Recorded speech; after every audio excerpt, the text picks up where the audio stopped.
Bonjour à tous et bonjour à Morégana qui nous a rejoint aujourd'hui. Bonjour. Euh, Vas-y. je le présente rapidement. Pour remettre en contexte, Morégana est la fille de Sarah qui était venue témoigner il y a quelques semaines sur notre canapé aussi. Et l'histoire était tellement intéressante qu'on s'était dit, quand même, Morégana est en âge d'expliquer ses ressentis sur un podcast parce qu'elle n'est pas maman, elle ne vient pas raconter son histoire de maternité.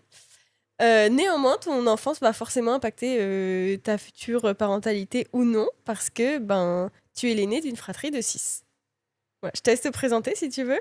Donc voilà, moi je m'appelle Morgana, j'ai 18 ans, j'ai 5 frères et sœurs et je suis l'aînée. Et j'ai assisté à 2 naissances du coup auprès de ma maman. Donc voilà. C'est ça, petite mise en contexte pour ceux qui n'ont pas encore eu le temps d'écouter l'épisode de Sarah. Donc ta maman, elle a accouché 5 fois à la maison, sauf pour un de tes frères qui est du coup pas né à la maison, mais en tout cas à chaque fois elle a eu 6 accouchements physiologiques. Et donc les accouchements à la maison, eh bien il y a des fois où toi et tes frères vous étiez là, enfin tes frères et sœurs d'ailleurs, vous étiez là et donc t'as pu voir tes frères et sœurs naître en fait. Ouais, c'est ça. Déjà je vais commencer par la question évidente, ça fait quoi d'être l'aîné d'une fratrie de 6? C'est pas toujours de tout repos. Sans blague. Donc non, ça a beaucoup d'avantages. Moi je suis très proche de quasiment tous mes frères et sœurs.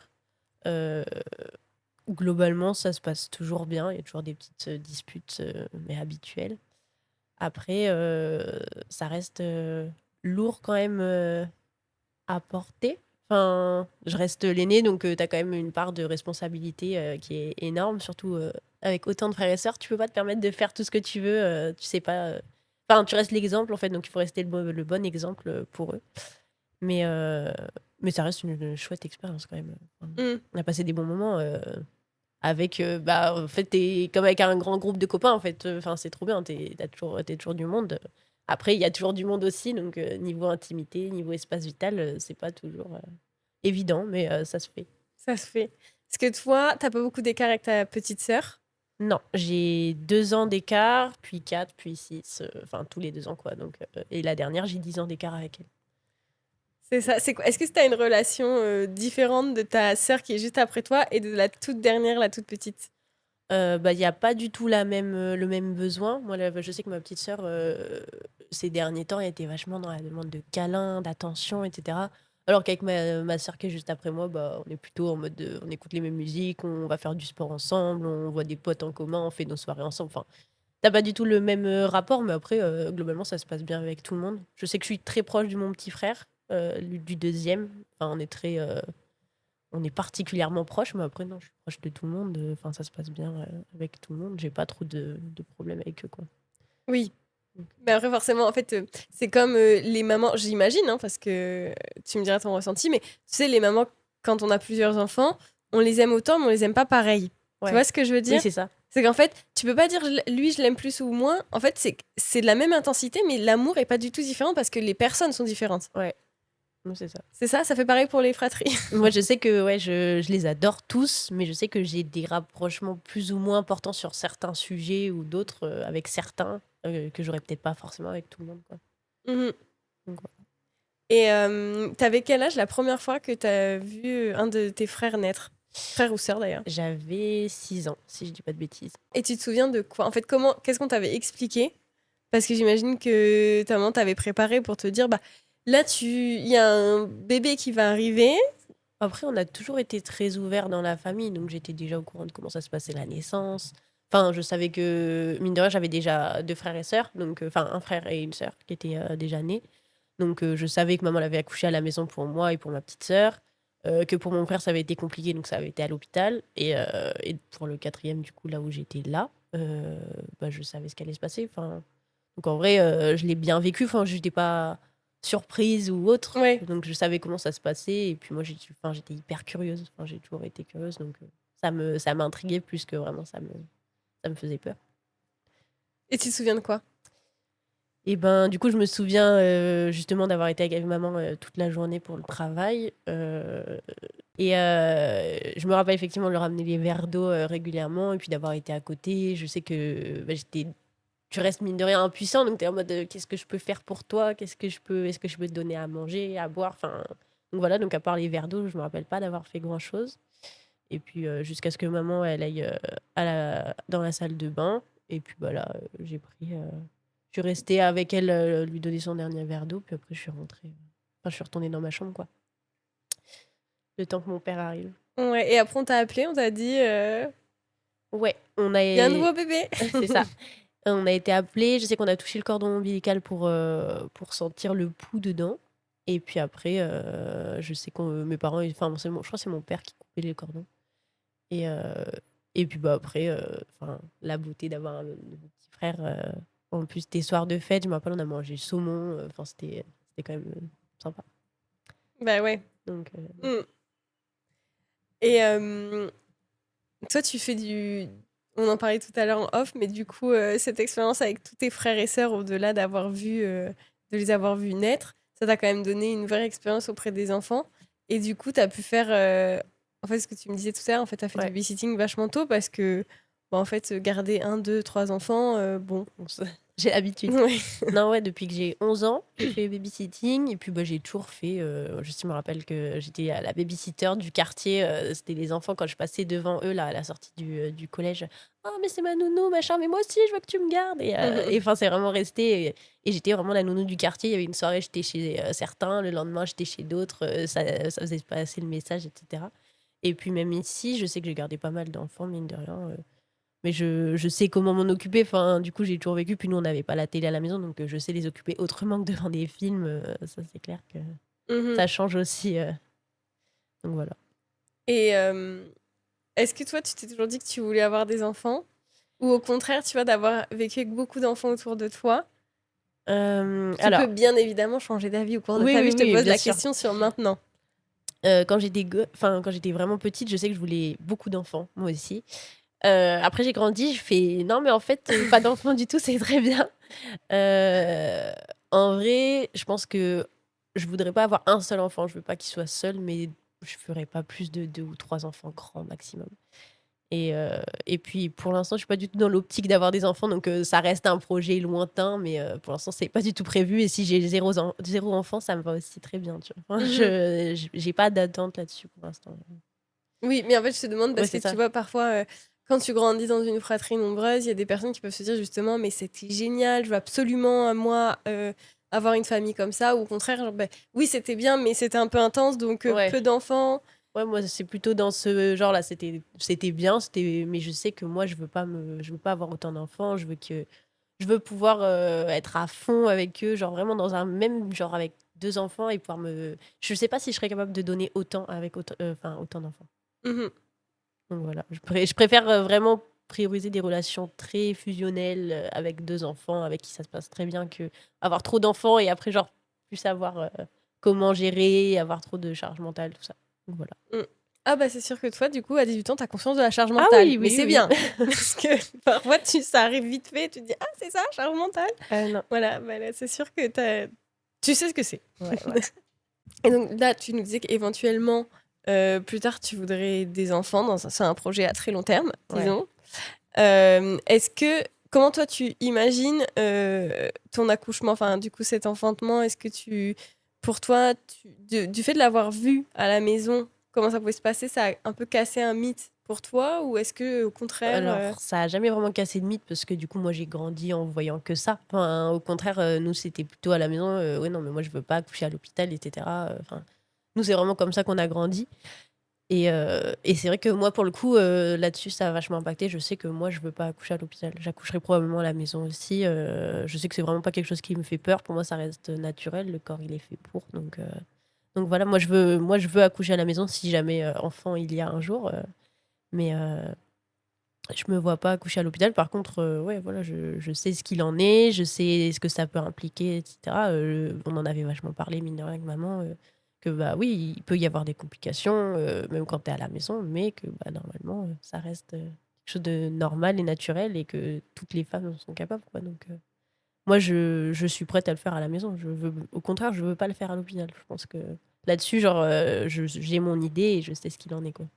Ok. Mm. Ta Voilà. maman nous disait qu'elle a fait l'école à la maison pendant 12 ans. C'est ça. Donc, t'es restée...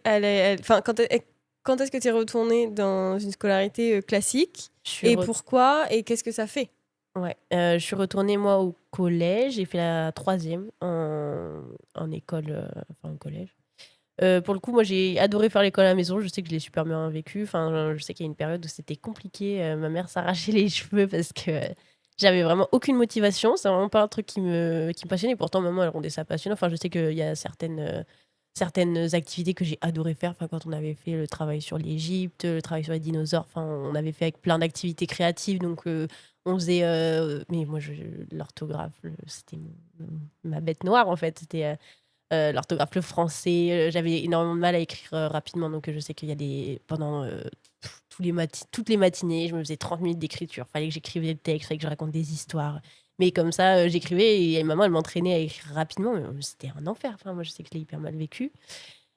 Plusieurs fois, ils m'ont menacé de me mettre à l'école. C'était non, mais maman, elle peut plus. Là, faut soit que tu donnes du tien, soit on t'inscrit à l'école et tout. Et j'étais en mode non, mais je veux pas aller à l'école et tout. Et puis finalement, moi, je voulais rentrer en seconde. Et les choses ont fait que je suis rentrée en troisième. Donc voilà. Et je l'ai pas très bien vécu. C'était compliqué. C'était une période compliquée à la maison. C'était compliqué à l'école. Nous, on s'est fait pas mal harceler avec ma petite sœur. On a eu pas mal de. Et le problème, c'est qu'en fait, d'avoir fait l'école à la maison, on n'avait aucune idée de comment se protéger du monde extérieur pour le coup. Et là-dessus, on l'a pas hyper bien vécu. Donc voilà. Après, scolairement parlant, ça a roulé. Enfin, moi, j'avais des super bonnes notes. Ça se passait très bien. J'ai eu mon brevet avec mention très bien. Enfin, voilà. Et quand je suis arrivée ici, j'ai fait 2 mois de seconde. Et je suis rentrée directement en première. Donc en vrai, j'avais un très bon niveau scolaire. Mais je sais que c'est vraiment pas un truc qui me passionne, quoi. Enfin, moi, j'ai toujours travaillé en parallèle des cours et moi, je kiffais mes heures de travail. Mais alors, par contre, être assise derrière un bureau à écouter un prof, c'était vraiment pas quelque chose qui Ouais. me passionnait. Mais c'est personnel, pour le coup, ça a rien à voir avec l'école ou l'école à la maison. Et tu sais, le cliché un peu, c'est que si tu as fait longtemps d'école à la maison et tout, c'est difficile pour les enfants de se sociabiliser. Alors, gros cliché, nous, on a fait beaucoup d'activités extrascolaires. Nous, on avait obligation d'avoir une activité sportive et une activité enfin, La musique. artistique. Mm. Donc, je sais que ma sœur, elle a fait pas mal d'art plastique. Moi, j'ai fait du piano. Je faisais piano et je faisais de la danse. Et moi, j'ai jamais eu de problème. Moi, je suis hyper sociable en plus. Donc, moi, je voyais du monde. J'étais copain avec tout le monde, tu vois. Donc, c'est aussi peut-être ce qui m'a desservi d'ailleurs au collège. Moi, je faisais confiance à tout le monde. Et puis, bah, souvent, tu te fais prendre pour un con plusieurs fois, quoi. Ouais. Donc, voilà. Ouais, c'est-à-dire qu'en fait, tu avais assez de contact avec des enfants de ton âge pour. Ben, Bien le vivre, l'école à oui, la parce que maison. du coup, tu n'étais pas non plus en autarcie à la maison, tu avais C'est tes ça. activités, vous sortiez beaucoup. Ouais, puis nous, on avait nos meilleures amies avec qui on a grandi. Enfin, elles étaient un coup, on faisait l'école à la maison ensemble, donc un coup, elles étaient chez nous, un coup, nous, on était chez elles, on faisait l'école ensemble. Enfin, c'était trop bien. On faisait des cours d'anglais. Enfin, moi, je l'ai super bien vécu. Nos meilleures amies, on a vraiment grandi ensemble, quoi, depuis qu'on est toutes petites. Bon, ça fait 13, 14 ans qu'on est meilleures amies, quoi. Donc, ça fait un Mhm. moment. Et après, effectivement, le côté un peu, entre guillemets, méchant que peuvent avoir les enfants. Ouais. Je dis bien entre guillemets parce que je pense que souvent, Bah, quand je tu pense que creuses un peu, c'est souvent des enfants qui sont en souffrance, etc. c'est Mais ça. ça, forcément, Bah, nous, on n'était tu. pas du tout habitués. Moi, je sais qu'avec ma sœur, c'est ce qui a fait vraiment que ça s'est pas bien passé. On a vraiment ce côté où tu veux faire confiance, t'aimes tout le monde, etc. Et puis t'arrives dans le monde et tu prends une grosse claque en mode ah non, non, c'est pas comme ça que ça se passe. Enfin, moi, je sais que j'avais une copine qui grattait mes sous encore et encore et encore. Et en fait, à la fin d'année, quand j'ai fait le point, moi, genre 100 euros de mon argent de poche qui était parti parce que bah, elle me demandait encore et encore. Et que, genre, par gentillesse, je lui dis bah non, mais vas-y, je te donne, enfin, tu me rembourseras plus tard. Et au final, elle m'a jamais remboursé. Enfin, Mm. donc, c'est vrai que c'est là-dessus, ça m'a un peu desservi. Après, maintenant, je sais ce qu'il en est. Je sais que maintenant, je ferai plus confiance, tu vois. Mais c'est vrai que tu fais tes expériences d'un coup, en fait. Quand tu rentres dans ce monde scolaire, tu prends d'un coup toutes les choses auxquelles tu n'as jamais été habitué, quoi. Parce que quand tu es petit à l'école, en fait, petit à petit, tu as l'évolution, tu sais ce qu'il en est. Et normalement, tu as moins de chances quand même d'avoir ce genre d'histoire. Alors que nous, genre, je sais que ça a été compliqué. Mm. À ce moment-là. Après, la seconde, première, terminale, ici, je l'ai très bien vécu. Ouais. Est-ce que tu te serais vu faire le lycée à la maison? Parce que c'est possible Non. aussi. Non, pour le coup, moi, c'était vraiment un choix personnel. Moi, je voulais vraiment partir de l'école à la maison. Je voulais rentrer en établissement scolaire, etc. Peut-être que j'aurais dû le faire après le collège. Mais du coup, ça s'est pas fait. Donc voilà, le lycée, ça s'est très bien passé. Et j'ai aucun regret. Voilà, il y a eu des périodes qui étaient plus ou moins faciles, plus ou moins compliquées, mais globalement, Mhm. ça s'est bien passé, quoi. Et est-ce que pour tes petits frères et sœurs qui sont rentrés à l'école, du coup, dans les plus petites classes, tu penses que ça a été plus facile pour eux, disons, cette transition? Moi, j'ai pas eu trop de retours pour l'avant-dernier et la petite dernière. Je sais pas trop comment ils l'ont vécu, mais ils en ont pas mal parlé, donc je pense que ça s'est globalement pas bien passé. Je sais que moi et ma sœur, on l'a vraiment mal vécu, mais les cas d'après, ça s'est plutôt bien passé. Donc voilà. Bah, parfait. En tout cas, on vous souhaite le meilleur à vous tous. Et donc là, on l'a dit en début d'épisode, mais tu as 18 ans. Donc tu as eu ton bac il y a quelques mois. C'est ça. Et c'est quoi la suite pour toi? Alors, les études, c'est pas prévu pour l'instant. C'est pas ce qui m'intéresse. Moi, je veux voyager. Pour l'instant, le projet, c'était Working Holiday en Australie, à voir si j'arrive à obtenir mon visa et à trouver une ferme rapidement. Donc voilà, et en tout cas, ce sera pas les études tout de suite. Je pense que je vais prendre 1 an ou peut-être 2 de pause avant de me lancer. Je préfère être vraiment sûre et me lancer à fond que m'engager et plus être sûre et pas me donner à fond et au final être dégoûtée des études au bout de même pas une année, quoi. C'est dur, hein, de toute façon, de choisir ce qu'on a envie de faire pour. Bon, maintenant, les gens changent souvent de métier, mais ce que je veux dire, c'est qu'on te Ouais. demande. Enfin, toi, t'es Mais jeune, enfin, surtout que c'est ça dur de commence très tôt, choisir hein. pour toujours, quoi. Ça commence très tôt. Enfin, moi, je sais qu'au collège, déjà, on nous disait, ouais, mais qu'est-ce que tu veux prendre comme spé? Parce que qu'est-ce que tu veux faire après? Et, tiens, je sais pas, j'en ai aucune idée. Et surtout, moi, j'aime tout faire, donc c'est hyper difficile de choisir comme ça un métier. Enfin, au lycée, c'est particulièrement comme ça qu'on l'a vécu. On te dit, ouais, bah, tu choisis 3 spé pour ton futur métier. Tu regardes, tu fais, bah, je sais pas ce que je veux faire. Moi, je sais qu'en seconde, j'ai choisi des spé pour faire éducatrice spécialisée. Entre-temps, j'ai changé 3 fois d'idée de métier. Je veux plus du tout faire ça. Mes spé, elles m'ont particulièrement desservie en première terminale. Où je me suis dit, oh, qu'est-ce que j'ai fait? J'aurais vraiment jamais dû prendre ça. Et maintenant, genre, je me dis, bah, je sais pas. Je sais pas ce qu'il en est. Je sais pas ce que je vais faire. Peut-être infirmière, peut-être hôtesse de l'air. Ceci dit, le voyage, c'est un bon moyen de se trouver. Donc, je C'est pense ça. que tu prends des bonnes décisions. Donc voilà, donc le but est de partir, justement me trouver, mine de rien, dans une famille nombreuse, t'as pas forcément l'espace pour savoir ce que tu veux faire, ce que tu veux choisir, etc. Et c'est pour ça que j'apprécie vachement de prendre mes distances aussi en grandissant.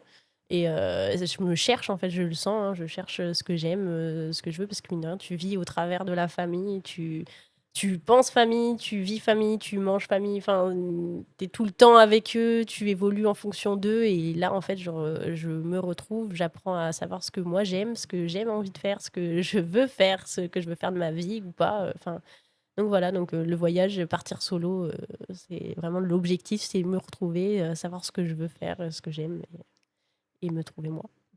Bah, très bien, je pense qu'on peut conclure ce mini-épisode sur ça parce que c'est très chouette. Merci Morgana d'être venue nous parler de ta relation de frère et de sœur en tant que grande sœur, quoi. Et puis merci à vous tous de nous avoir écoutés. Merci à vous tous et puis merci de m'avoir accueilli.